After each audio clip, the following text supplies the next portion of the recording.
I have some new tour dates to tell you about. This week, I'll be in Sioux Falls, South Dakota, La Crosse, Wisconsin, Green Bay, Wisconsin, and Moline, Illinois. Colorado Springs, Casper, Wyoming, Billings, Montana, Missoula, Montana, Bloomington, Indiana, Columbus, Ohio, Champaign, Grand Rapids, Lafayette, Louisiana, and Beaumont, Texas. All tickets through theovon.com/TOUR, and thank you for your support. Today's guest is a Grammy Award-winning country musician. She has a new album called Postcards From Texas, and you know her songs, The House That Built Me, Drunk, January Heart, the list goes on, Red Wagon. I'm really grateful today to get to spend time with one of the queens of the country music industry, Miss Miranda Lambert.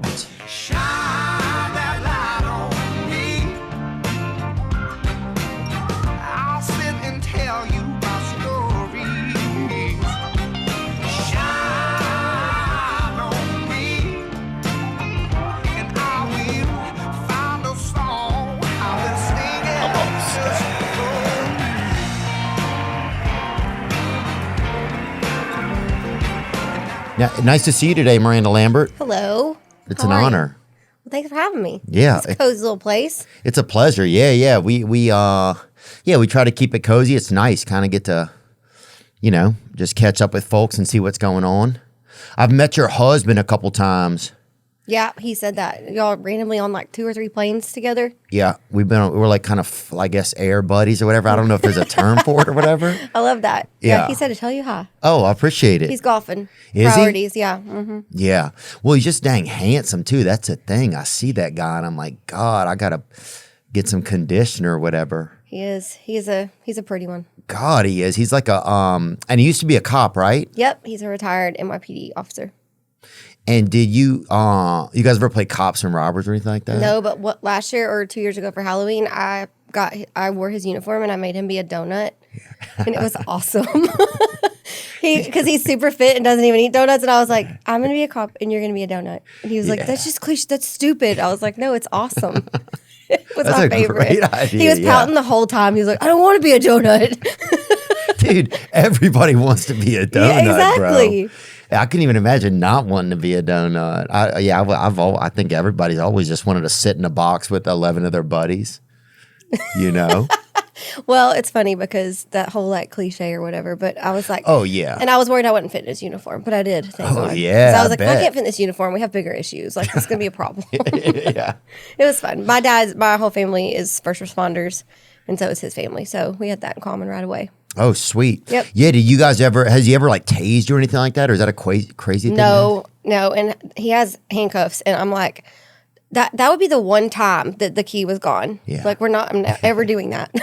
Never. It's not going to happen. Yeah, we got tased one time. Oh, if you're ever in Shreveport or whatever, and you're, I guess, have some free time or whatever, they'll tase you there. The officers there. For fun? Yeah, there's not a lot to do there, I guess. Yeah. But they'll do it. I grew up like an hour from Shreveport. Oh, you did? I used to play over there in little bars and casinos coming up. I actually had my 21st birthday in Shreveport. No. That's pretty red. Where did you guys go? To a casino? Yeah, we were at Sam's Town, I think. My grandma was a VIP there because she spends a lot of money on the slots. So she got the limo and all that, and I went with my grandma and her friends for my 21st birthday. And her friends? Her friends. They're wild, though. Yeah. They were wild. Oh, yeah. A lot of these seniors now, you see them in the pools and everything, and they have those weights, and they're just doing it all.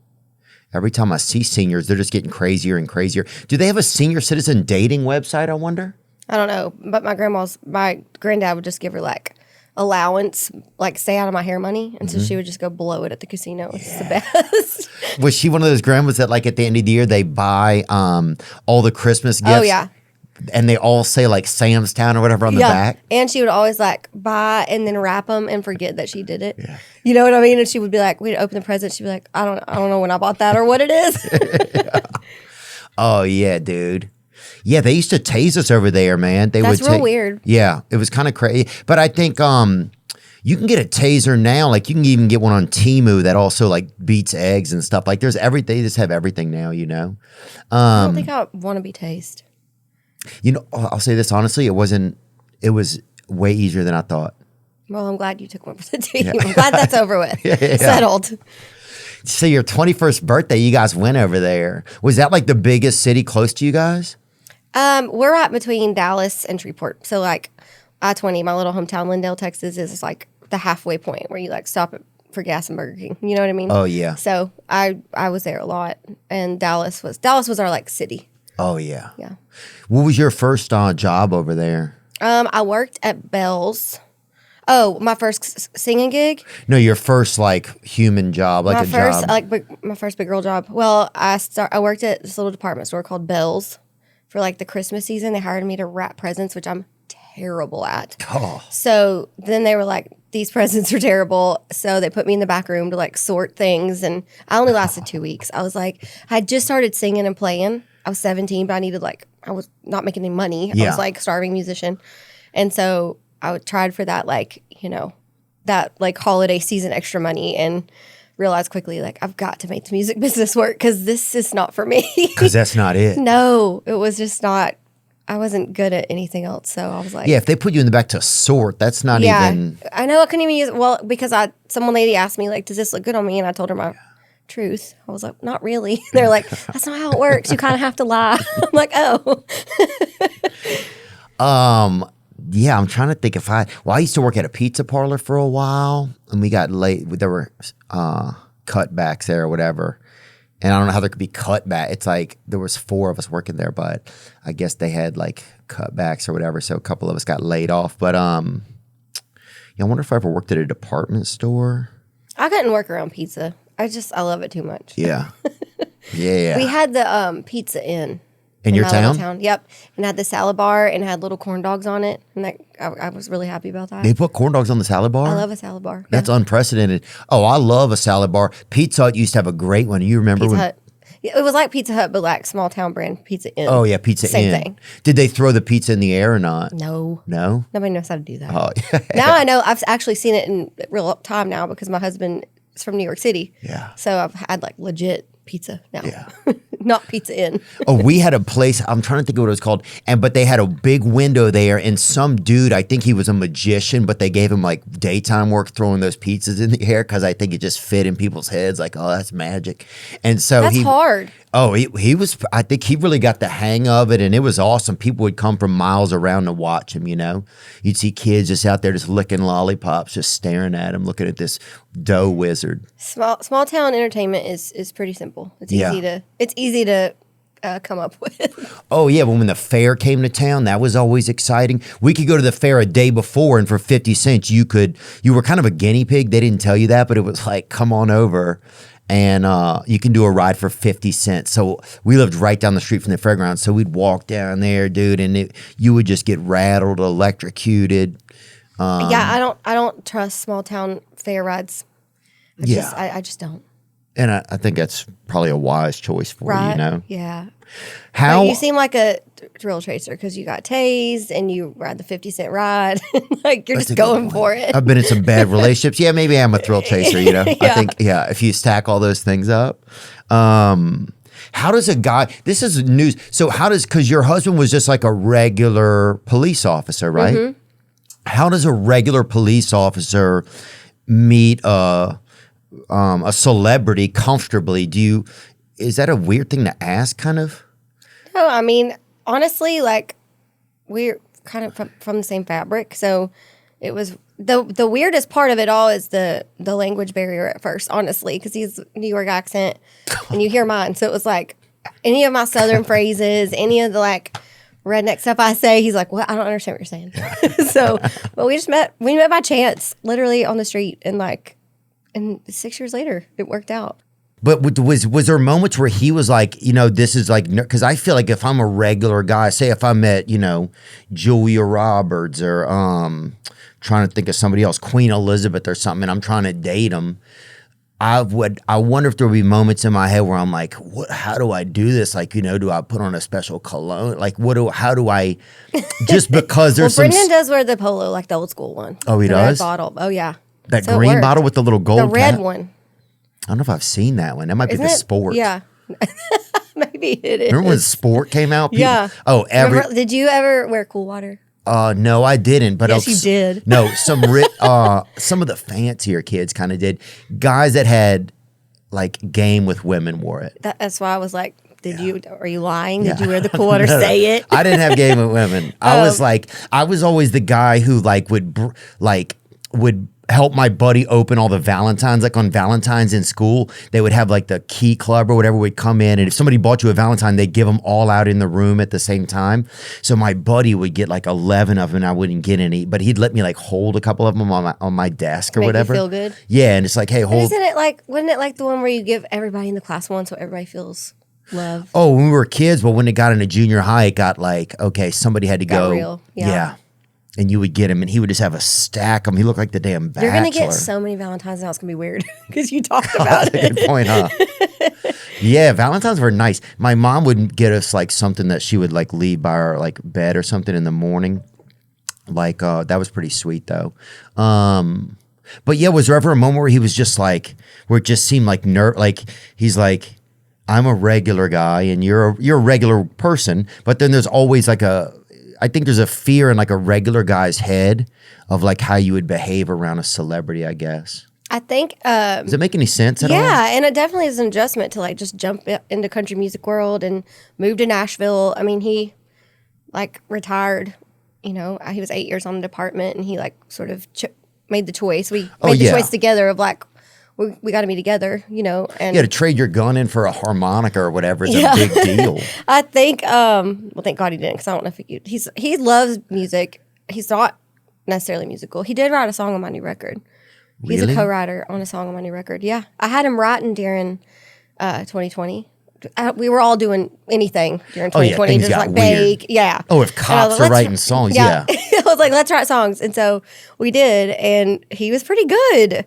And I guess because growing up in New York City and like being a cop on the street in Times Square, like you have a lot of life lived, And so this record, he has a co-write on my song called "Damn It, Randy," and he had some of the best lines in the song. Really? Yeah. So he. Oh wait, I've heard that one.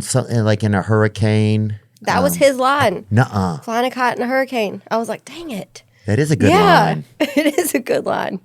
But yeah, I think that like all the celebrity part out of it, I don't care about that stuff, So yeah, it just made it. We're just real and regular, and like I said, both being from first responder families, like we kind of grew up the same. There was some just glue in different there. Places, yeah. Yeah, that's what I'm trying to do. I'm just trying to inspire like regular men out there to think that they could handle it if they met a celebrity person in that world, that everything could be cool. They can. And you know what? It's like I'm such a big stickler of like don't surround yourself with yes people.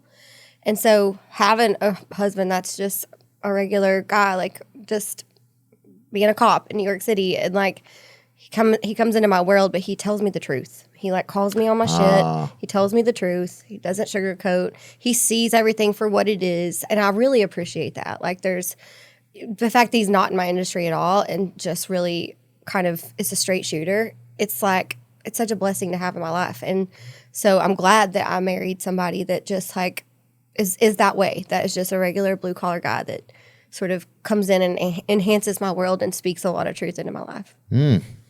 So y'all go, all y'all regular dudes, go get it. We need you. Yeah, we need you. That's a great call. He also married like a country singer and a horse girl, and so he signed up for a lot. Yeah, because horse girls are like we're a different breed. Like dude. I went to a therapy place for like a week, and they had horses out there. And one of the therapists like worked with the horses. She was like the horse therapist lady or whatever. It's amazing. Yeah, and so like she had me out there hugging this big old horse. I don't know what his name was. I've done that too, the equine therapy. It's amazing. Like I thought it was crazy, but it's really neat. It teaches you so much. Like where they're like, put your hand where you feel most drawn to the horse, and like immediately put my hand on its heart. Oh, I didn't even know where a horse heart was.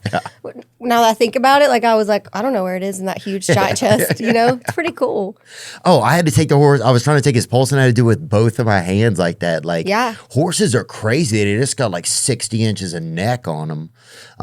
But yeah, it was kind of wild because at first she's like, okay, approach the horse and let it know you're okay. And so then I'm like 4 feet from this horse. I think his name was Knuckles or like Mitten or something.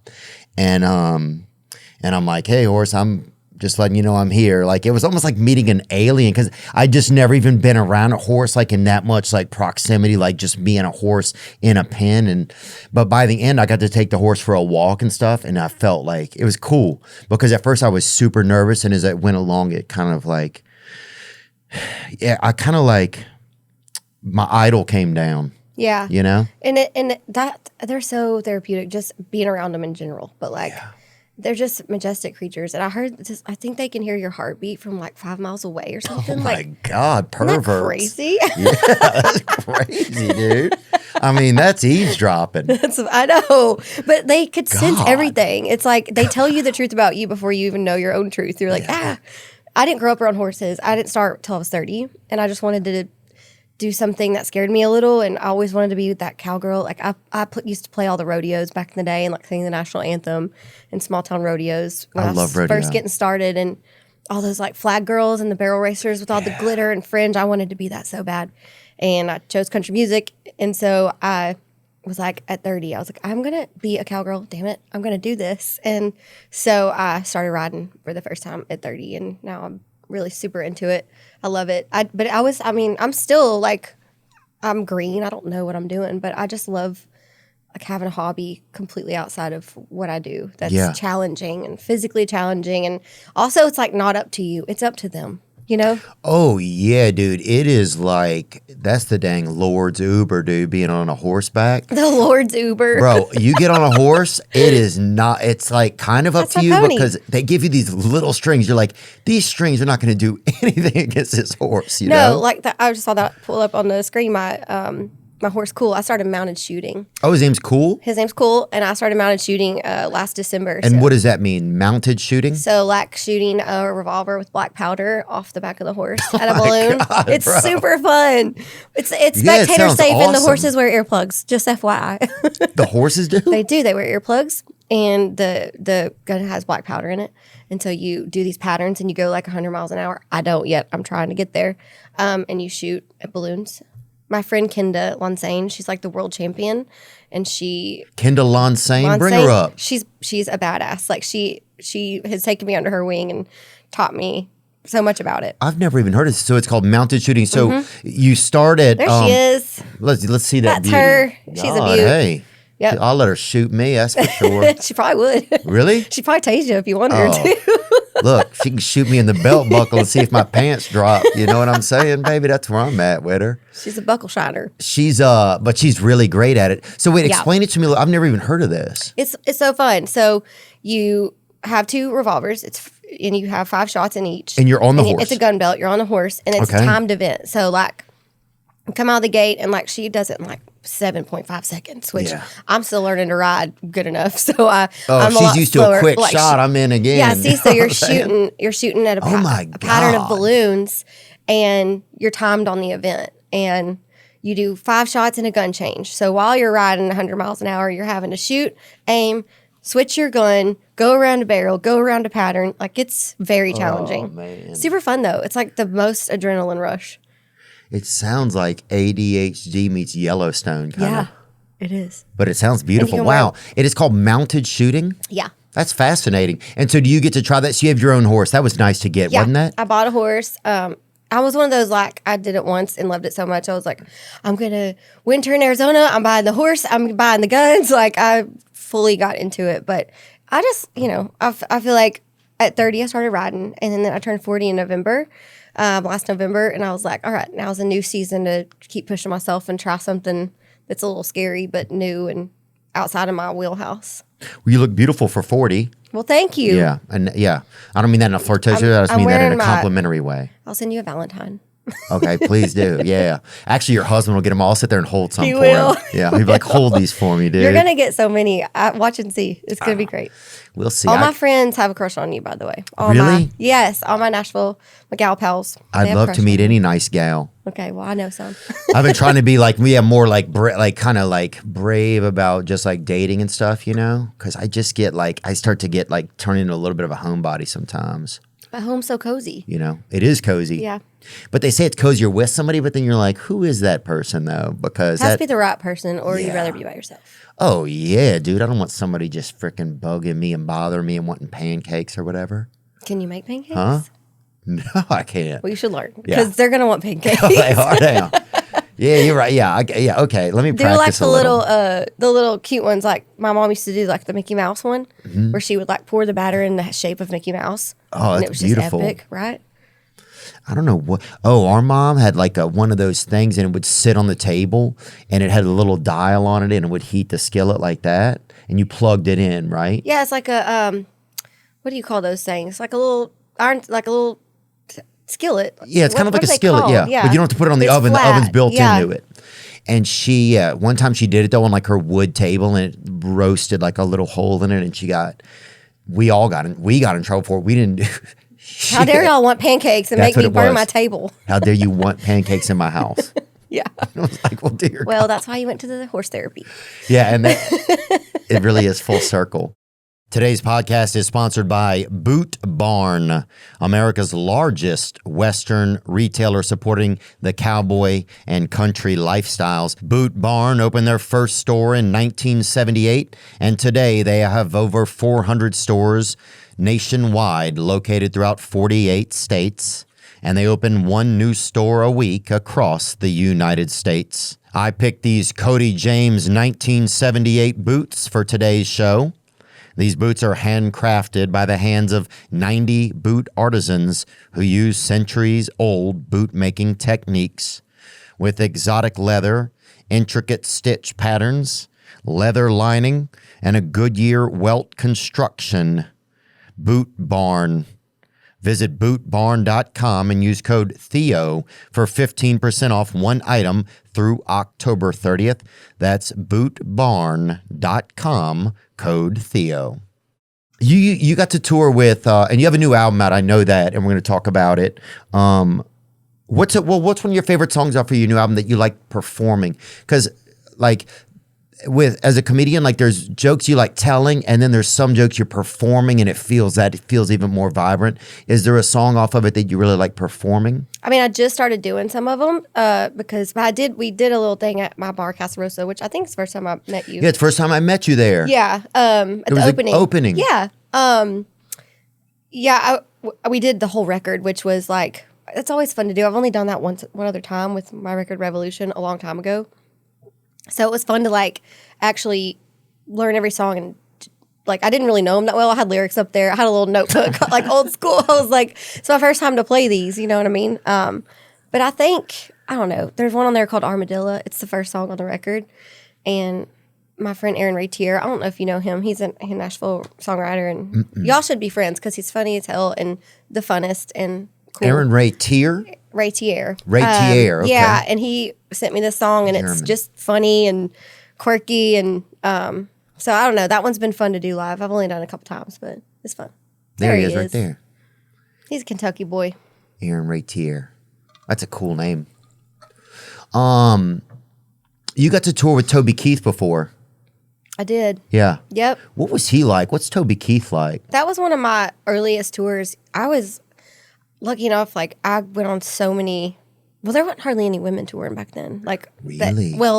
Like in country, there wasn't that many touring that much. I mean, in the early days, you got to play like 100, 200 shows a year, you know? So I went out with all men for a long time, and I learned so much from all of them. Like Keith Urban was my first one, 2005. And then, because I just played honky tonks until then. And then Dirk Bentley and George. Toby, I think, was like my fourth big, like, major country tour. Yeah. And I learned a lot. I mean, oh gosh, old school. Look at that hair. That is like That's Lindell, you? Texas hair. Oh my gosh. Wow. Yeah, little old school. Tease it to Jesus. That's what we say. Oh, the Lord does my hair while I sleep. Exactly. So don't even, yeah. Wow, that's cool. What was Toby like? Like, what was he like? I just never got to meet him. I've gotten to meet some different artists that I'm a big fan of. But what was he like as a person? He was himself. You know what I mean? Like, he was authentically himself. Kind of did everything his own way, an outlaw in his own way, prolific songwriter. And, he was kind of a tough love at first out on the road. But I guess I needed that because I was a baby and didn't know, what was going on yet. I was learning all the ropes of everything. And I learned so much from every tour I was on. And I would say Toby was just like his fans taught me a lot too, because they were really about Toby only. Like, you had to work to get them to care, because they were like, we're here to see Toby, and his like outlaw kind of I am who I am mentality. They kind of adopted that, and I felt like it made me work for it in a good way. Like, I had to really figure out my set list and figure out like I'm just some little gal. They're not here to see me, and if they're here early, I really need to.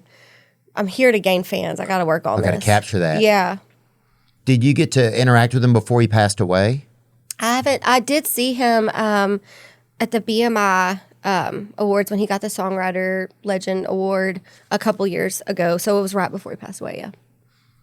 And could you tell he was sick then? I knew people knew he was sick for a long time. He just didn't like put much out there about it. It seemed like he was very private. But I guess who would want to, right? Yeah. Well, and when he was there, he sounded great and he looked great. So, that journey is like, everybody's got to take that journey and however they feel comfortable and their family and all that stuff. But I know that he was, even at the end, like really about the music, because the last big thing I saw him at was the BMIs, and it was all about his catalog. And I did not realize how many, he wrote like 150 songs a year or something, like crazy. Oh my gosh. Like, just prolific. And I also didn't realize how many outside songs he cut, or that he had other artists cut of his until that ceremony. Is there ever a song where you write it and you think it's good, but it's not for you? A lot. Oh, yeah. really? Mm-hmm. A lot of times. Yeah, and I'm thankful that some artists are still willing to cut outside songs. I'm one of those artists. What does that mean, that they're willing to cut outside songs? Like, you can't cut every song you ever write, And so, for instance, Aaron sent me Armadillo, and I was like, I love this. I'm cutting it.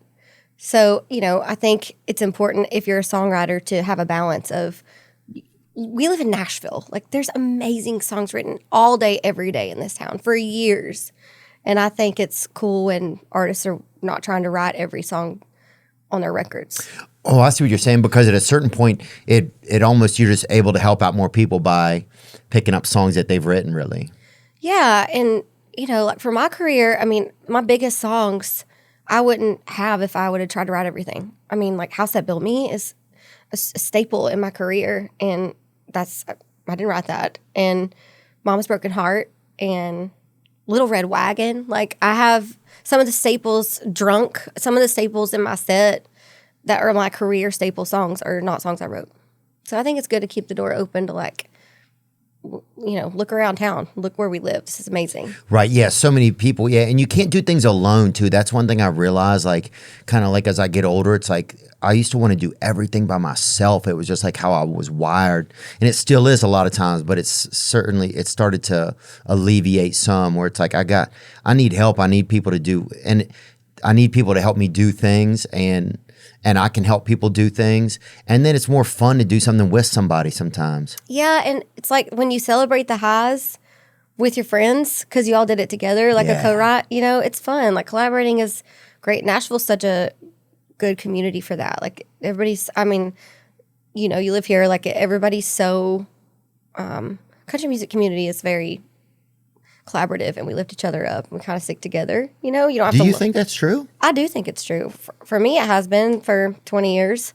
And not that you have to love every single person you ever work with or in the business, but I feel like everybody's kind of in it for the same reason. And there's a mutual respect there most times. Yeah.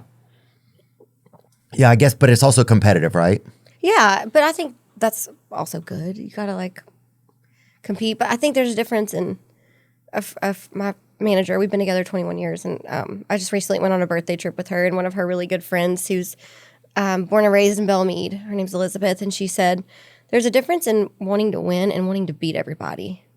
And I thought that was really poignant. I was like, because that's a different mindset.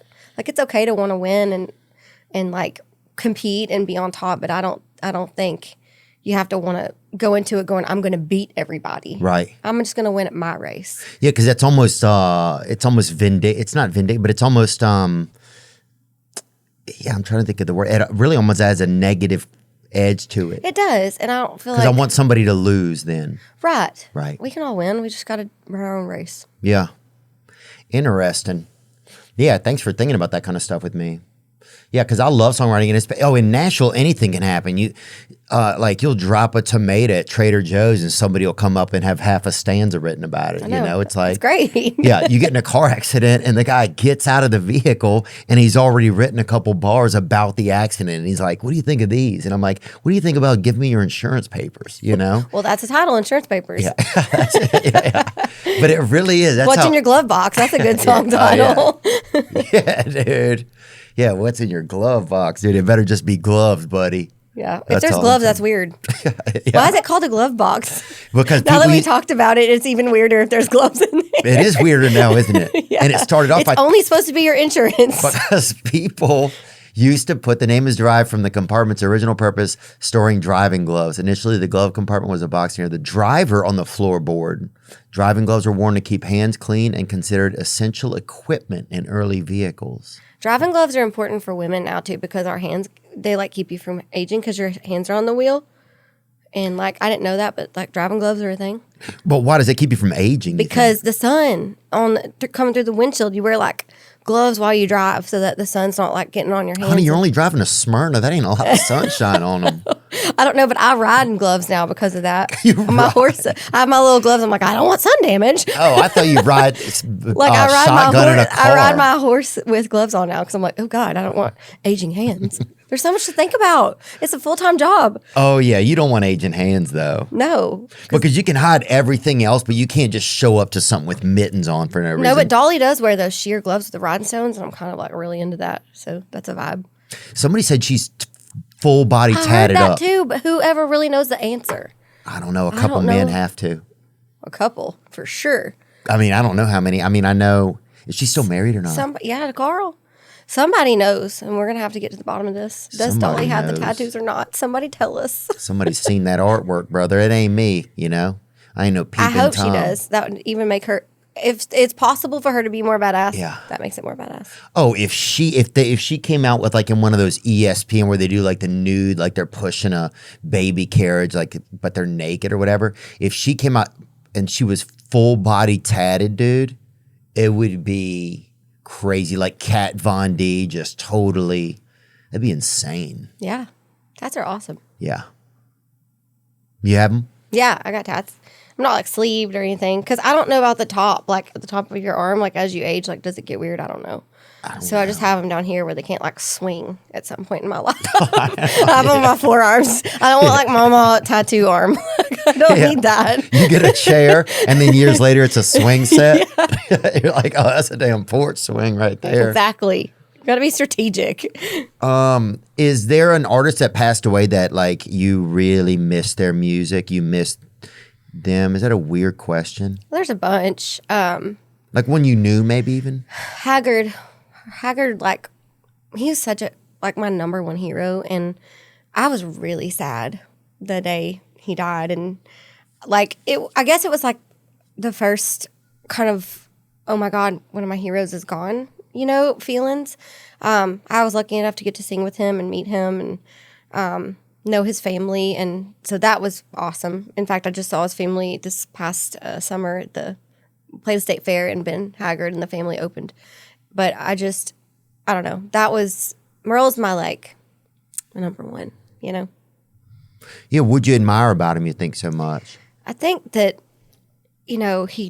one of my favorite quotes is from Johnny Cash, and he said, I sing about the things that Merle Haggard actually lived.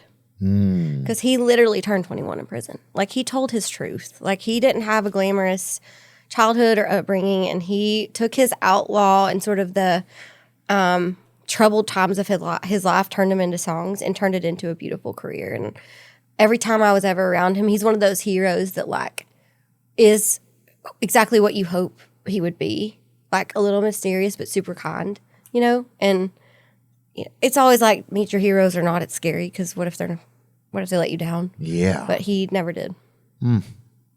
Like all these pictures they're bringing up, like tease it to Jesus. I mean, look at the hair. That is Texas hair, y'all. That's definitely a full crop. I mean, they got a lot of rain that summer. I'll say that. That is for That's sure. great. What's a song that you put on, like, say, like, everybody has songs when they want to feel something, right? So, like, you have, like, man, I really want to feel something right now, like, or I don't know, I do. I'm kind of an emo kind of dude, so I'll put on, like I used to put on, like, Trace Adkins,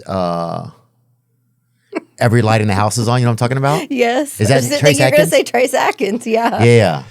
Oh, I told you. That You guy, wanted, yeah. you want the big, deep voice. Like, you want to feel it.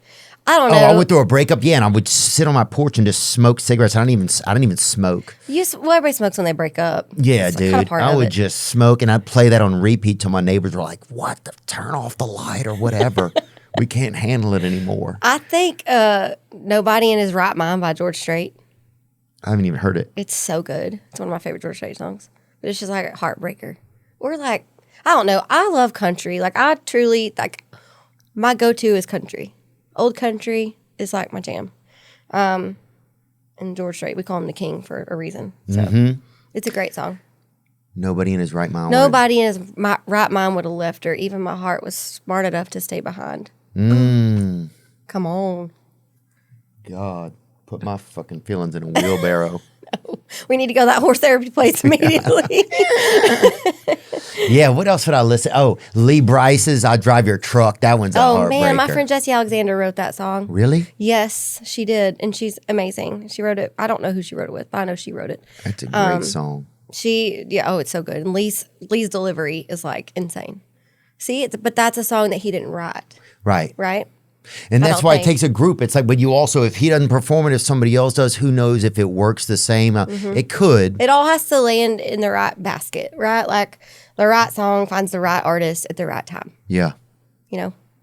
Yeah, The House That Built Me too. I had I saw the writers of that song, it took them they wrote that song for 7 years. Alan Shamblin and Tom Douglas, yes. They rewrote it and rewrote it. It's 7 years of writing it. But that is such a lesson. Like, I'm not good at that at all. I'm kind of millennial about I know I want to come into this co-write today and then I'm going to leave with a song. Like, in, 4 hours, you get a song or 2 hours or whatever it is. I don't know that I could have stuck with it for 7 years. Yeah. It's a lesson to all of us to be patient till it's right. Oh, That song is perfectly written. Yeah. Yeah, they made a real Sistine Chapel with that one. Dude, I remember, it's kind of weird maybe, but I grew up in a pretty traumatic youth, and I heard that song, this is a couple years ago, maybe 2 years ago. It was Christmas time. I was in my town where I grew up, and I went and got an orchid or whatever from a flower place, and I took it back to the place that I grew up at. And I went, this sounds really bizarre now. I wasn't doing peeping Tom or anything. It was I knocked on the door and I gave him that. I was like, I think that's really cool. yeah, I said something nice should grow here. That's what I said. Wow. And I gave him that. That's a song. You said that to a songwriter, so It was I'll interesting. have to write it down. But honestly, But it's funny that what a song can do to somebody, yes, you know? because I didn't write that song, but I was like, how did they know my story? Yeah. But my guitar player that was with me for forever since I was 17, we lost him 2 years ago. But he said, that song hits me because it's what I wish I had. And Yeah. that sounds like what you're talking about. And I never thought about it from that perspective. Oh, he wished he'd He had those wished he things would at have his had home. the house that built him. Right. But he didn't have a healthy childhood. And Yeah. so, but I love a song like that. And the fact that they waited it out and just stayed with it is goals. I got to work on it. Yeah. I got to work on it. Yeah, that is, yeah. Yeah, who knows, like, what things, and that's the one thing that's nice about life. It's like, you don't know the little things you're doing now, how they'll merge with, like, the things you're doing later on, and then how it'll help you form, like, wherever you're supposed to be. Like, sometimes it's so hard to get through just the moment, you know, but you don't realize that the moments are the stairs that are going to get you to the place you're supposed to stand, you know? Yeah. Anyway, sorry, but yeah. I don't know. And those people must have thought I was batshit crazy, dude. No, but it's not. Like the house I grew up in was an old tobacco farm, and it was a house built in 1905, and it was just a farmhouse, no central heat and air, one bathroom, like not like a farmhouse. Like we didn't have a lot growing up, but people constantly stopped by there, specifically older people, seniors, and we're like, you know, they would cry. They would just be standing on the front porch crying. And I was like 10, like hiding behind my mom, going like trying to eavesdrop and like, what are they saying? You know, that they had so many memories there, and those handprints were there. That's why I thought when I heard the song, I was like, have they been eavesdropping on my whole life? Like, wow. Because it was such an old farmhouse. It had so many stories in it, and it touched so many people's lives, you know? Oh, yeah. Yeah, I think that's one thing that's amazing about art is that it can do that. I mean, I think you could, it's just powerful, you know, that the beats and the words, and you put it all together the right way, and it unlocks something. It does. Know? And it's like everybody feels like, okay, I'm not alone in this world, and this whatever's happening to me, good, bad, or ugly, I'm not the only one. Yeah. That's the beauty of a song, or any art, really, truly, but especially songs. I'm in awe of songs. I'm a songwriter. I'm a song lover. I'm a music lover. Like, especially country ones, because we just tell the sad truths no matter what. Like, you get in your feels, you know? Oh, yeah.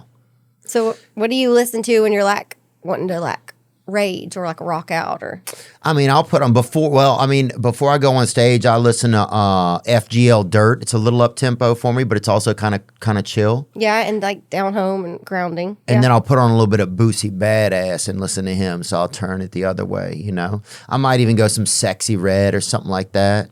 I don't go anything too crazy. I mean, sometimes I'll put on maybe, like, Soundgarden or, like, I've been listening to Steven Wilson Jr. recently. I'm obsessed with that record. God, it's so good. Golly, it's great. I actually have a rap coming up with him, and I'm you so do? excited. Yeah. My God, what are you gonna wear? Song. I know. It's like hard not. I wrote with him and Natalie Hemby recently, and we wrote this song called. Well, the hook is I don't want to see the movie if the dog dies. Like, all of us sitting there crying. It was just like the most magical ride. And it was Steven's idea, obviously, shows up with that. Yeah. And my dogs were there, and they're seniors. And I was like, oh, God. And they're scared. They're like, hey, let's don't finish the song. No, he's so great. I love him. But I also love it said Soundgarden because mine is Audio Slave. Like, that's my. Really? Yeah. Girl, and what do you wear while you listen to it? People are like, what people be surprised to know about you? I'm like, I'm a huge Audio Slave fan. Yeah. I just like, nail in my hand. I just get all ragey. Yeah. Female rage is a thing, you know. It's like my bread and butter. Oh, look. I definitely noticed that some of it's in you, you know? And yeah, I've been victim of it for sure, dude. I've got a couple angry women in my texts, in my ding dang DMs. In my ding dang DMs, yeah. But yeah, it is. It's just interesting how a song will get you activated or get you ready for like a certain moment or something. Did you ever have to play at a funeral or anything? Did you ever get asked to do something like that? Oh, God, I can't. Like, I'm not good at it at all. I get too emotional. Did you ever have to or not? Yeah, I had to sing at my grandma's, and I had to sing at a friend that was like my age. That was the worst one. Oh, was God. it the first funeral you ever went accident? To? It was the first, like reality check, like teen years high school friend. You know what I mean? And her family asked me to sing, and I did, but it was just one of the hardest things I've ever done. I know. So but you know, when you're given a gift, like, what are you going to say? Well, I'm not going to use it to celebrate someone that was amazing. You have to do it. Yeah, get on up there, Miranda. Yeah. Ooh, Lord. My good God. Yeah, man. Oh, one time I was at a funeral, and the person that sang, it was a girl, and she was so nervous she started singing the Star Spangled Banner. On accident? Yeah. Oh, man. Well, you shouldn't sing that. Somebody had to go and kind of grab her. She was Hardly just anyone like, should sing that. Hardly. Let's just talk about it. It's time to talk about it. especially if Kenny's right there in the casket and she's just like, ooh. So people were like, we can't even be here right now. Honestly, like, there's like 4 people on earth that should sing that song. And that's it.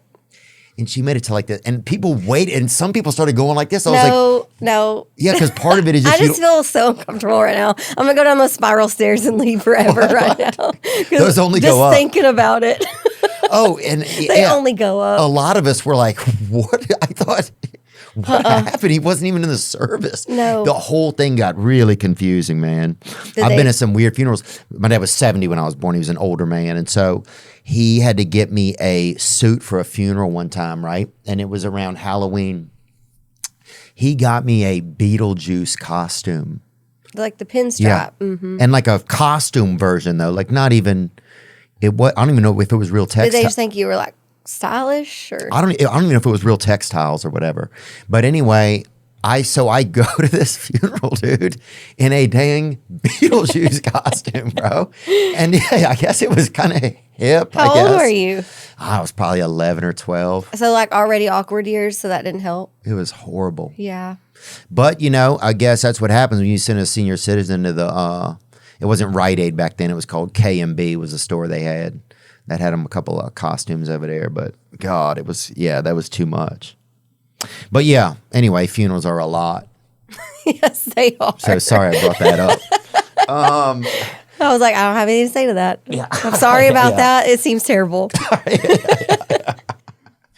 I heard a rumor that you got to meet Gypsy Rose when she was a Make-A-Wish kid. Is that true? I did.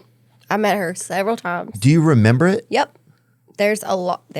Look at that hair, that crunchy hair. I got that Aussie scrunch spray going in my hair. The hair's coming along as these photos go forward. Yes. I've met her several times. Super, super sweet girl.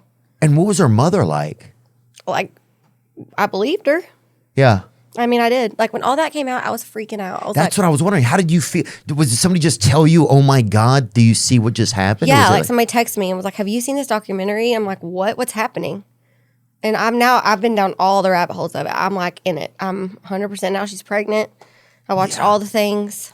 But like, she's seems to be thriving. So yeah, I mean, she's had a crazy childhood. The whole thing was crazy. That's what I'm just saying. I can't even imagine how crazy it was. Like if something like that would, because you have these moments in your life, you're being supportive of somebody, they're dealing with a disease, a syndrome, and then. But it was real to her. I mean. Oh, totally. So she was a child, you know? Yeah. She was a baby child. But then suddenly it'd be like a national thing, and you're like, what is going on? I can't believe I was part of that, but you don't know at the time, and neither did she. So it was just like, her mom worked the system, and it worked because we have all met her, like the whole country music community. Like, ask any of us. Oh, so she was part of it. She was in it. Yep. She was hobnobbing. Mm-hmm. Oh, that's interesting. Yeah. A lot of us. That gets kind of crazy too sometimes, But if that's what the child loves or something. But she did, and Gypsy was very genuine. Yeah. Really, truly. That's just such I heard that, I was like, this can't be true. It's just so crazy. Yeah. Yeah. Has she reached out to you since? No. I mean, that was so long ago. She might just put all that behind her, which I would if I were her, the whole thing. I don't know. Some of y'all's songs are so good. I don't know how you could put it all behind you. Well, we'll see if she comes to a show. Yeah, there you go, dude. Yeah, that's just a crazy thing that I heard. So I was like, is this the truth or not? It's the truth. It's on Google. It's got to be true. Yeah. Well, now Chat GPT is kind of getting better than Google because there's not advertising on it. Oh, yeah. My brother's like super smart, like really a techie, and he's telling me all about this stuff. When he first said it, I was like, who's Chad? He kept talking about Chat, and I was like, who's Chad? And then he asked it to write a song at Father's Day. We had Father's Day in New York with my husband's family. We're sitting around, with like forced family fun. You have to like think of things to do. Yeah. And so my brother's like, I'm going to ask Chat to write a Miranda Lambert song. And I was like, okay. And it did.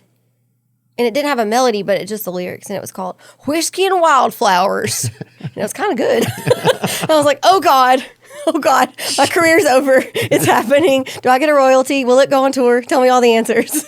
Chad GBT. There it is, dude. That's definitely there it is. The redneck version of ChatGPT is ChatGPT. That's what I thought. I was like, "Who's Chad?" He was like, Yeah. "I'm saying chat," and I was like, "Oh." And it's like, how do you get to New York City? You put in there, and it's like, how much gas money you got? You know what I'm saying? I know, like it has a different voice. Like it has like a hick voice. Yeah. That would be funny. That'd be great having ChatGPT. That'd be so good. Hey, Chad, how do I fix this 2-stroke motor, bub? That'd be so good, dude. Somebody has to come up with that. Yeah, whiskey and wildflowers sitting on the porch, sun sinking low, memories of you like a river flow. Your laugh still lingers in the evening air, but love's a wild ride. And Why is it talk about drinking when it's my song? And I'm holding They're on with care. judgy. Chad's judgy.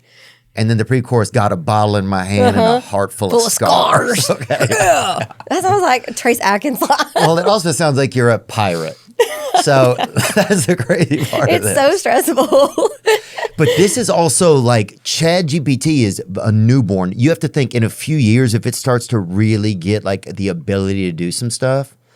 But I don't know if it would ever take over like the human ability to feel and stuff and actually create music that's based on real feelings. I don't think it could do it. And that's it's all weird. Whatever. I'm trying to stay hip and cool, but it's weird. But I'm not going to be that hip and cool. It's weird. Why don't you have feelings anymore? Right. Like you have to go to a museum to see feelings, like somebody's smiling behind a piece of glass. You're like, oh, remember that? Remember that? Oh, there's Yeah. a tear. Yeah. This is a fossilized tear Yeah. that you're looking at. Oh, wow. We don't even have those anymore.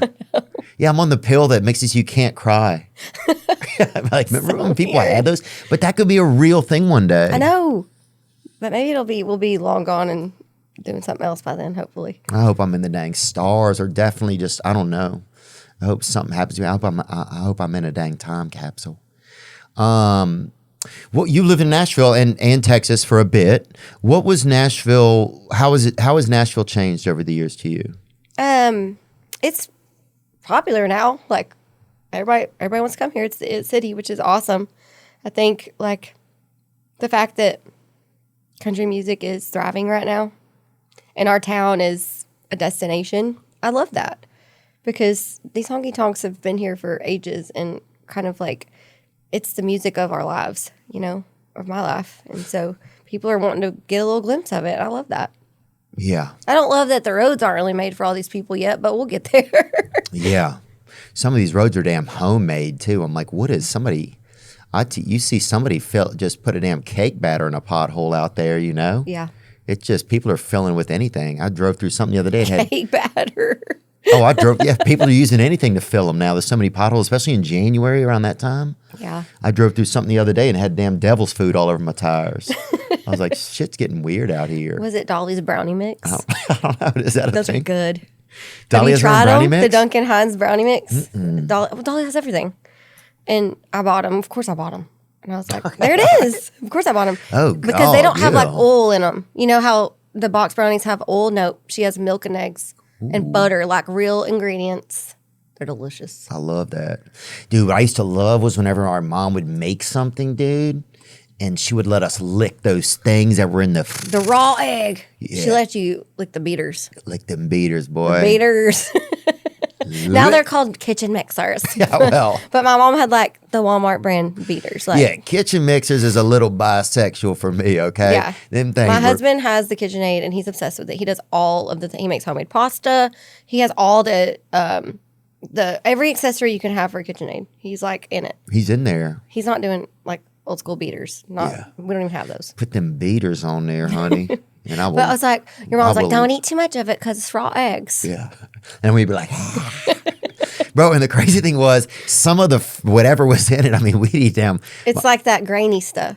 Yeah. Granules. It had a little bit of it had like, I don't know what it was. Who cares? You didn't even give a damn. Nobody cares. But the crazy part was some of it, if you started licking the beater at the top, then some of the stuff would flow down on your hand. So you get then you're just licking your own hand with that, still holding on to that beater. And then somebody would like accidentally put soapy dishwater in the bowl and you're like, no, Oh, it's yeah. over.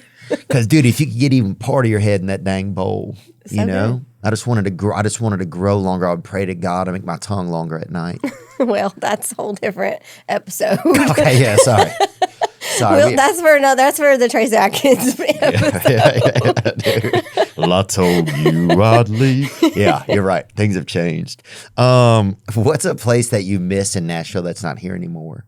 I kind of miss Old Losers. Like, Old Losers was like, I love Losers still, but like Midtown, it was like just one little shitty dive bar with like darts in the back and smoke and like a great jukebox and popcorn, you know? And now it's like 3 stories and the rooftop and all the things. But it's still great. But I kind of miss like the little, like the divier, the better, you know? Yeah.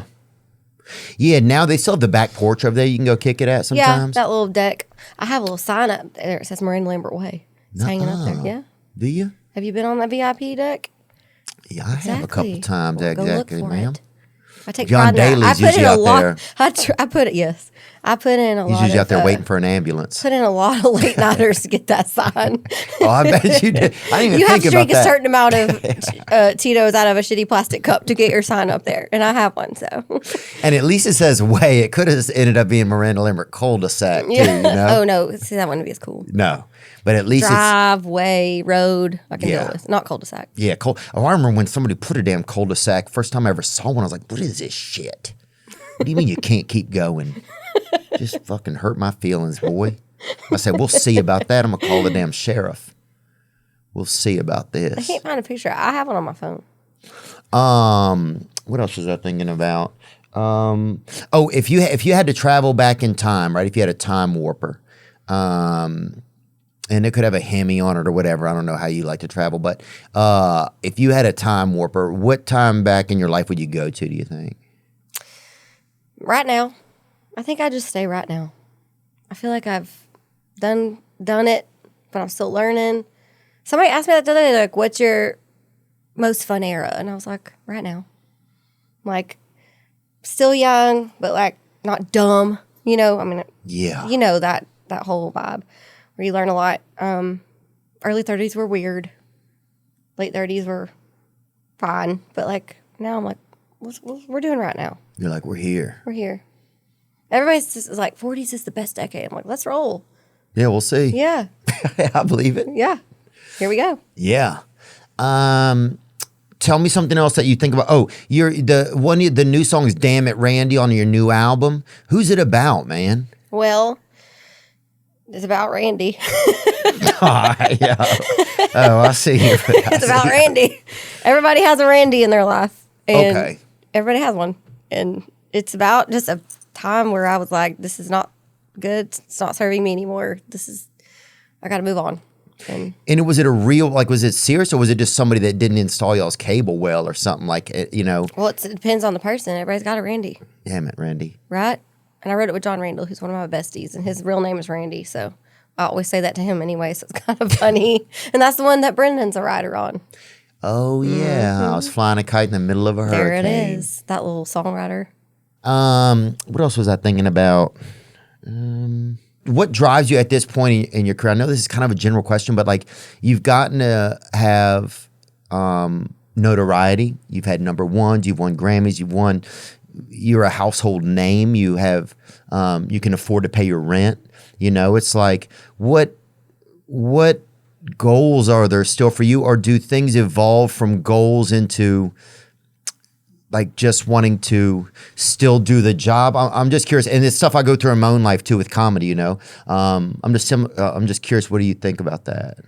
You know, I am lucky enough to have reached a lot of the goals that I set when I started this journey. I mean, I was 17 when I'm chasing music. That's what I'm doing. Yeah. And people are like, "Fuck you! You'll be at a Dairy Queen in 2 months." Yeah, and you know? I was like, okay, see y'all next time. Like, well, I'll be singing in the drive-through, damn it. Exactly. Yeah. I don't know. I feel like now I'm just like open. I'm trying to be open to, you know, I'm not walking around saying I'm going to do this and this and this. I'm just like absorbing what's around me and being open to new opportunities and meeting new people and like also saying no to the right things. Like, yeah. I think that's a big part of it because you can save your energy for the right things if you just say no to the things that are not right for you. Like, that's kind of where I'm headed and where I've been living in the past couple of years. Because I realized, like, if you put all your energy into the wrong people and the wrong things, then you don't have any openness or any time or energy left for the right things, and then it's too late, you know? So I think I'm just in this space right now where I'm like, what's next? This is new. I've just started doing podcasts. Like, I've never done that before until this year. And, Yeah, you've done a good job. I've watched some of them. Well, I'm new to it, and I'm not great at talking. Like, I'm a singer. Like, I'm in front of people. I'm actually an introverted extrovert.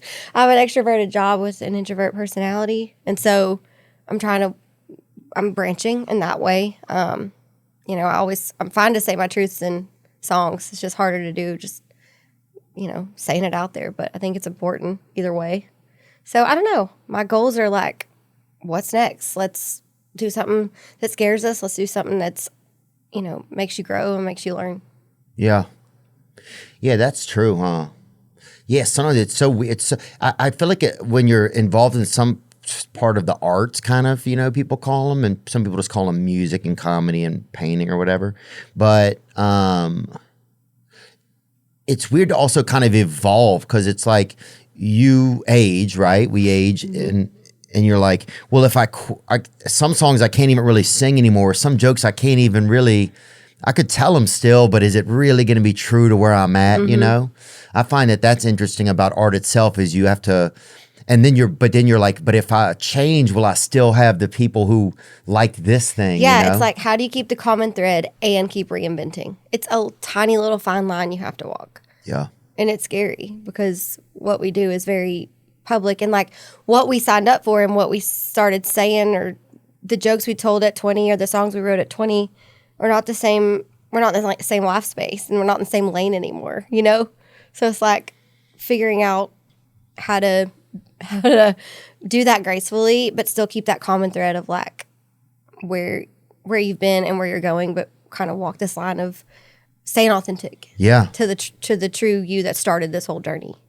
And comedy is the hardest thing in the world. Like, I think that would be the literal hardest part of the arts, of any art. I really do. Really? Yeah. I just respect it, because it's the most vulnerable. Like, standing up there in front of people and just telling jokes and hoping that it lands, and there's no band. It's just you.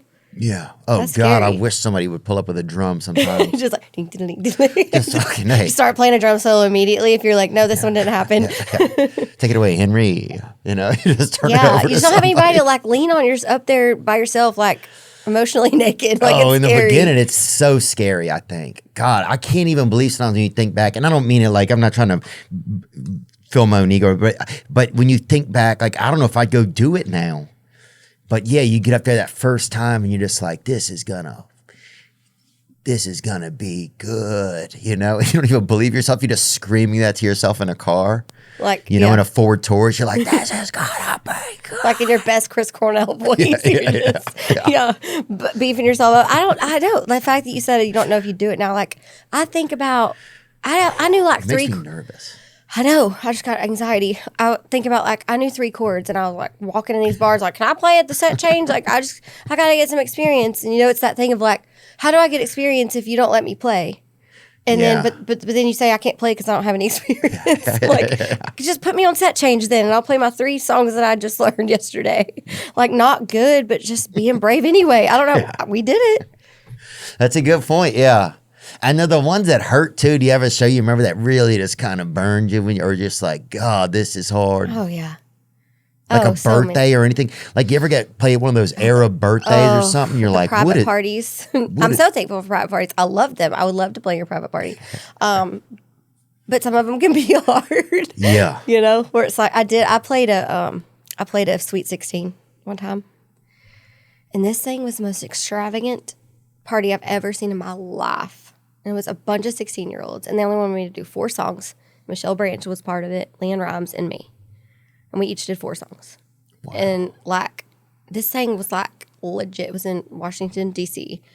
And these kids were dressed to the nines. They all had on like everything designer. And I was like, I was working at Bell's when I turned 16. Oh, I'd have robbed those bastards. We were dressed to the 3s, honey.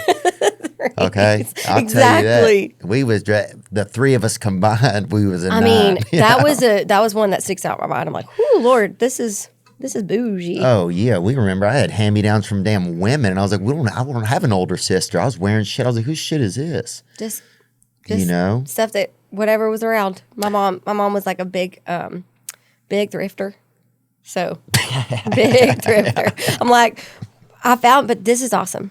So like it was in the Doc Martin like heyday, and we couldn't afford those. Those were very nice. They were very nice. God, that's where Mother Hubbard lived in one of those. I heard they were fancy. We went to Goodwill a lot, and like I found a pair of Doc Martens for $7, and they were like new. And I went to school, and my mom's like, "Just tell everybody you got them at GW's, and say it's like a nice store in Dallas." So I forever was like, "These are my Doc Martens I got at GW's. It's a nice store in Dallas." Just flat out lie, but I was like, $7 Doc Martens, like that's a score. That's $3.50 a foot, honey. Let's party. That's the rest of the threes. Oh, that's like putting damn each foot into a dang Sheraton. That's really nice. Sheratons have very good beds. You know what I do notice as after touring and going to hotels and stuff, I get one thing that bugs me now is if the mattress is too soft. And I don't mean it in a negative way, but it's like your back starts to fall apart and you start to realize how many bones you have in your body as you get older. And you're like, this is not a bed. This isn't holding anybody up. You figure out but is your continental like breakfast like just Fruit Loops, or is it like hot breakfast? Oh, like, no. It's those things you start to like really appreciate on the road. Like, do y'all have real eggs or are they powdered eggs? Because you can't say hot breakfast if it's powdered eggs. That just doesn't count. That's fair. Doesn't count. Yeah, that's more MREs. Like it's like MREs, but with a television that's on ESPN. You know, like they'll have that set up. Yep. Yeah, God, I think yes. I remember we used to go to the Continental Breakfast, and we would pretend like the people there were waiters or whatever. We weren't even supposed to be there. We weren't staying there at the Holiday Inn, and we would go up there and eat up there. My stepdad would take us up there. But you're not staying there. Huh? And we'd go in that bitch and dine, honey. You know what I'm saying? And when they have happy hour, and it's in a box, but I'll take it. It's fine. Box wine sounds great. Let's do it. Do you have a favorite party, like birthday party that you ever had so far? I know you just turned 40, you said? I think it was this one. Was it? Yeah. Y'all go back to the casino? No. We went to Billy Bob's on a Monday. Billy Bob's like the biggest in Texas. In Fort Worth. Yeah, in the stockyards. My friend Gwen, she sings with me in my band for 13 years, and she was like, because I was like, I don't know what to do. There's so much pressure on that birthday. Yeah. You know, like the 0 ones. You're like, I just would rather do nothing. Like I shut down. And we were getting our hair done, and she was like, it was typical getting your hair done in the foils. So she's like, where do you want to turn 40? And she was like, I feel like you want to turn 40 at home in Texas. Go back to the root, full circle. And I was like, I do, I think. And so Billy Bob's gave me the bar on a Monday because they're closed. And we had barbecue, and a bunch of my Texas friends, Randy Rogers and Wade Bowen and Adam Hood played. And it was just a big old honky tonk night. And it felt like, man, this is like why I started this in the first place. Like I've been playing Billy Bob's for so long and going there to see shows. And so I think that was my favorite birthday so far. That's perfect. Well, that's the most recent one, you know? What else was I thinking about? Anything in the news that we could think of? Let me just pull it. We'll get you out of here soon too, Miranda. I know you guys have a show. You have a show tonight? No, I don't. Tomorrow. Oh, tomorrow night? Yeah. Oh, lucky. Tomorrow night. Yep, for singing for the doggies. Oh, for your pups? Music for mutts, yeah. It's a benefit for Mutt Nation. Music for mutts. And what qualifies a mutt, actually? Just us. Probably. I don't know. Like I have just rescue animals, and like they're just all just mixed little puppers. And I started a foundation in 2009 called Mutt Nation Foundation with my mom. With your mom. Yep, that's her. And we've raised over $10 million since then.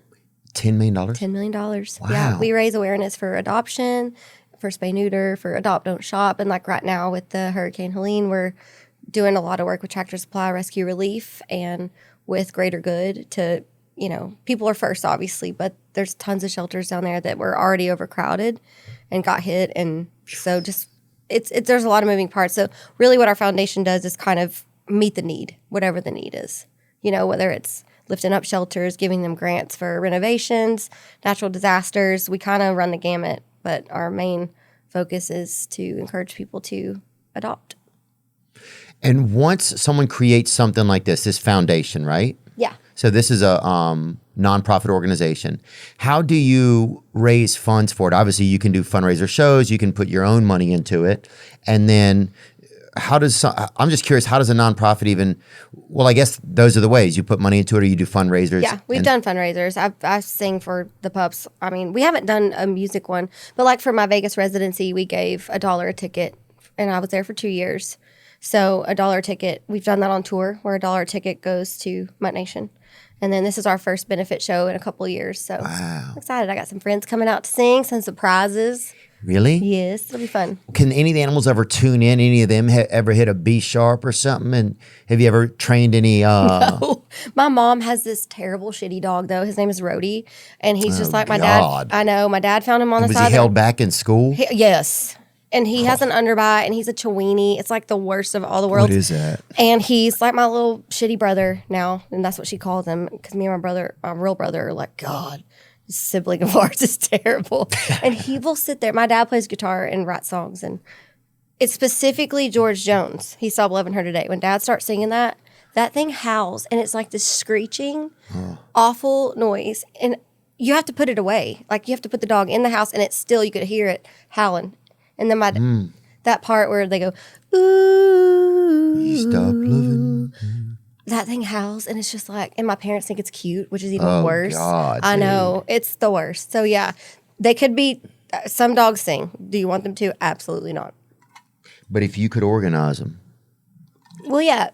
Get We your could do little like batch a of family choir. That's what I'm talking about. Yeah. Get your little batch of hounds and those and those church gowns or whatever. Yeah, we could do it. I mean anything can be done. We could ask Chad. Yeah. Chad will do it. That's Chad GPT. Hey, organize these mutts, guys. Was there 2 pieces of news? Anything else in the news? What were the top 2 news stories that we had in there?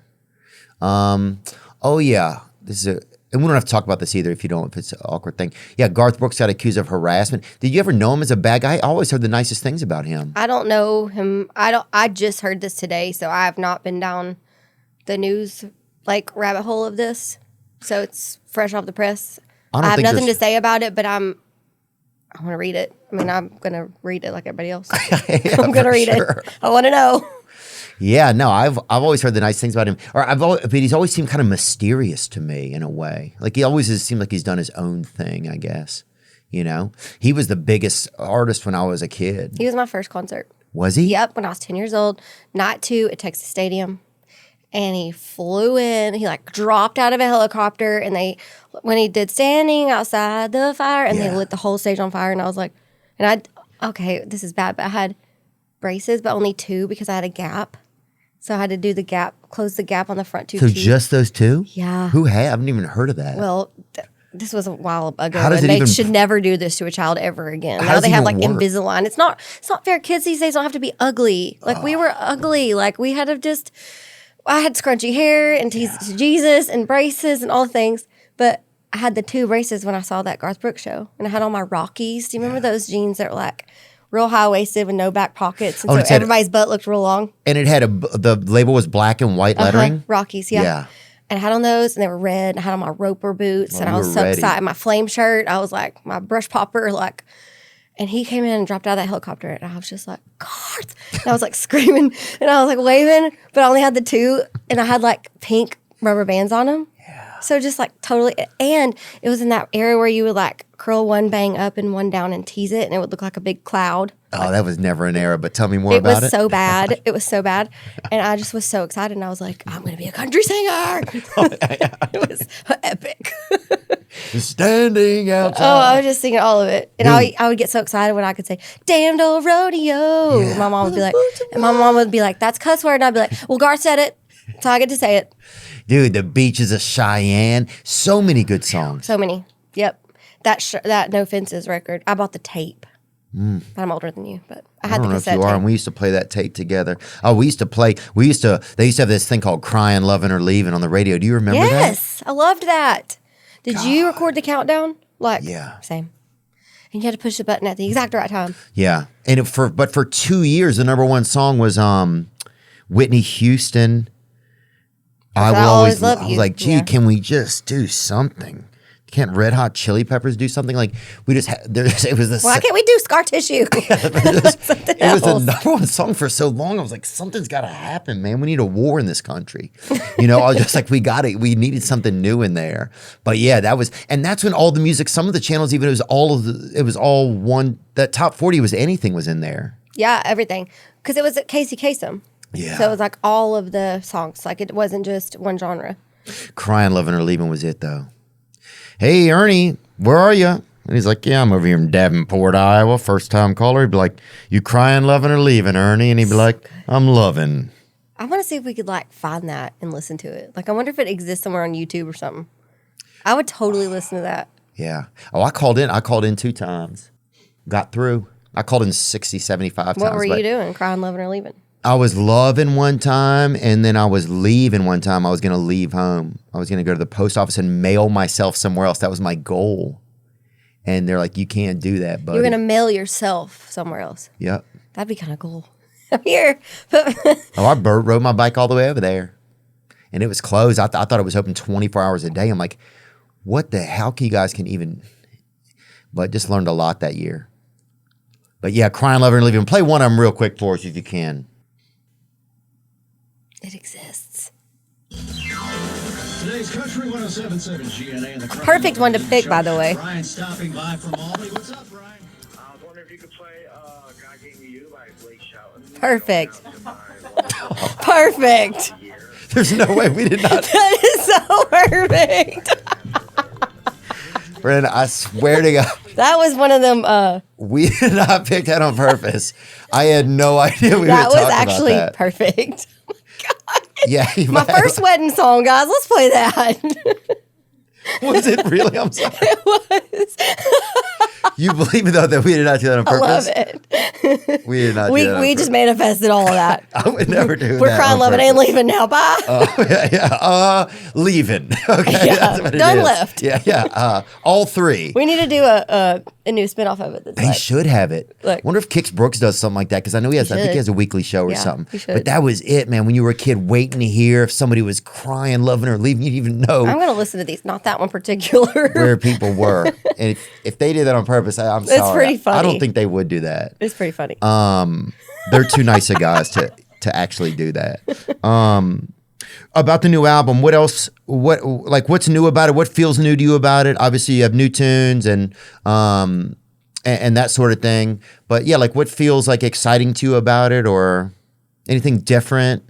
Well, I made it in Texas. It's the first time I've recorded in Texas since I was 18. Okay, so we're back to your roots, Back kind to of. the roots, yeah. I wanted to go to Austin and just really, it's a really honky tonk record. I mean, it sounds like my childhood. It sounds like the music I grew up on. And I think it's just because I have a new chapter, a new label, a new decade ahead of me of whatever's going to happen. And I wanted to go back to the root of where the whole passion started to begin with, which was playing those honky tonks in Texas. I think I had that sort of awakening when I had my birthday at Billy Bob's. And I was I'm turning 40 at one of my favorite places on earth, in my home state, at a honky tonk listening to country music. And that's just where my heart lives at the end of the day, is a honky tonk listening to country music. Yeah. So it felt right to make my own music that way this time, Yeah, it's hard for your heart to kind of get back home when your life gets busy like that in a way, It is. And I have a house in Austin. I spend a lot of time in Austin. And, I love Austin. Me too. My little brother lives there. And I don't know. I always say I'm a TNT state girl because my heart's half in Tennessee, half in Texas. And but both places that I live revolve around music. And I love that.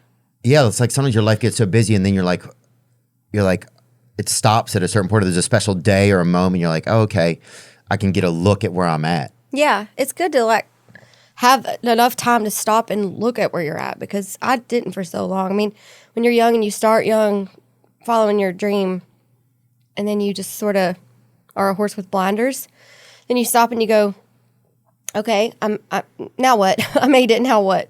Yeah. And it's it's kind of a weird spot to be, but then once you embrace it, which is where I feel like I am right now, just embracing look what I've done so far, but what else can we do? Yeah. I still feel really inspired and excited. I mean, I definitely don't have the same energy for long, 150 dates a year on the road or anything, but I'm still so inspired to like write songs, and I love the music. I can't. It's my life. I dedicated my whole life to it.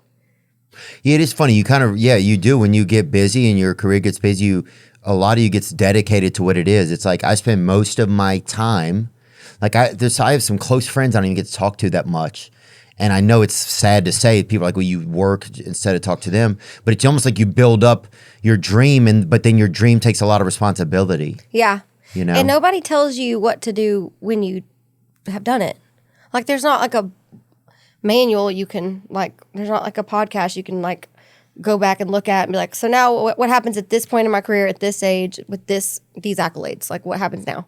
You just figure it out as you go. And, I'm, like, working with younger artists now and, like, newer artists. I have a label called Big Loud Texas. Oh, in yeah. partnership with Big Loud. And you're part. So you guys have a branch there now. Yep. Oh, that's yep. awesome, and, dude. And it's keeping that. Stephen Wilson Jr. on Big Loud too. He's on Big Loud. Let's go. Yeah. So he's playing in Nashville. Patches on patches on patches. So good. Yeah. Torn Cigarette. Oh, when he said, is this song called Torn Cigarette? It's called Patches. But that lyric that he says, I'm a like torn cigarette. My patches got patches. It's so good. But he is playing in Nashville. Everybody December 4th. tethered. So good. My Yeah. father's son. Drain my blood, dude. God, It's like it's one of the greatest records that's come out in a decade. that's our audio slave, man. It really is. We're Because it's audio- all of it. Yeah. It's hillbilly and it's rage and it's sad and it's funny. It even has some Native American. Some of the beats, some of the drums that he uses have a very like native sound to me. It's great. It blows me. I'm like, and I keep finding new songs on it that I like. That's what's always amazing. Like you keep about going back and Yes. rehearing them. Yeah. And you're like, oh, now this one I like. Now this hit me weird. Yeah, let's get fucking weird, buddy. Anyway, Also, like the doers is like little vest. He's just like wears his little vest in all his videos. He's just sitting there freaking slaying the guitar, and he's just like his little puffy vest. yeah. Just cozy. I love it. There he is in his puffy vest. I love it. He looks like a lifeguard at Woodstock, kind of in a way. You know what I'm saying? He has a very safe but risque vibe, Yep. dude. You can And he's tell. so sweet, by the way. Oh. Like the sweetest. You can tell, like, I've just listened to some interviews and stuff with him and just listen to his music. I got to see him play one night at Whiskey Jam. Yeah. At Whiskey Jam, and that was so cool. But yeah, it's amazing. Him, Red Clay Strays, I've been listening to. They're great. So much good music out there. So much. Yep. So many great. Lainey Wilson. I know you Oh, talked to her. yeah. I love her so much. God, if they Good had gal 11 pal. Lainey Wilsons. Good gal pal. You'd be in there in the donut box with 11 Lainey Wilsons. There would, dude. Yeah. Yeah, and you'd be the cop. I would. Well, no, well, look. Like, what are y'all doing? Yeah, hey, what are you doing in there, huh? With the New York accent. I got to work on that. Hey, what are you doing in there? Anyway, Miranda Lambert, thank you so much for all the beautiful music. Thank you for spending time with us today and just sharing a little bit of your life. And yeah, and thanks for just like the inspiration and just being a space of like, hey, this is where you are. And now let's see where we are and let's make the best stuff yet to come. And yeah, I just really enjoyed my time. Well, thank you. We got deep and it was good. I liked it. Yeah. We talked about some good songs too. It's nice. Yep, we sure did. Your new album is out. It is. It is. It's called Postcards from Texas. Postcards from Texas, and yeah, we'll be listening to it, and And you got to check out Aaron Ratier. okay, You're going to like him. okay, deal. Quirky one. Yeah, Yeah. all right, I'm in. Thank you so much. Thank you. Yep. Now I'm just floating on the breeze, and I feel I'm falling like these leaves. I must be cornerstone.